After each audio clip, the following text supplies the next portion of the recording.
বলতেছে আওয়ামী লীগাররা নাকি অসহায় অবস্থা আছে। আগে শুনেনি, আপনারা আবার শুনেন। শুনেছেন আগে, আবার শুনেন। এখন আমাদের যারা এখানে নৌকা পড়তেন সারা বাংলাদেশে, তারা তো একটু অসহায় অবস্থায় আছে, যে আমাদের মূল লক্ষ্যে পালাই গেছে, আমরা এখন কি করবো।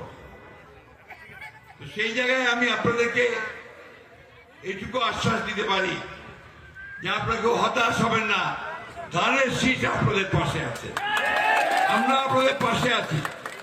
আমরা বেঁচে থাকতে আপনাদের গায়ে কেউ ফুলের টোকাও দিতে পারে, এই কথাটা আমরা খুব পরিষ্কার করে বলছি আজকে। এইবার বলেন, আওয়ামী লীগ কি অসহায় অবস্থায় আছে? সে তো শুধু এটা বলে নাই, সে বলছে মামলাও তুলে নিবে। শুনেন। আওয়ামী লীগ যেভাবে মামলা করছে আমরা সে মামলা করতে চাই না।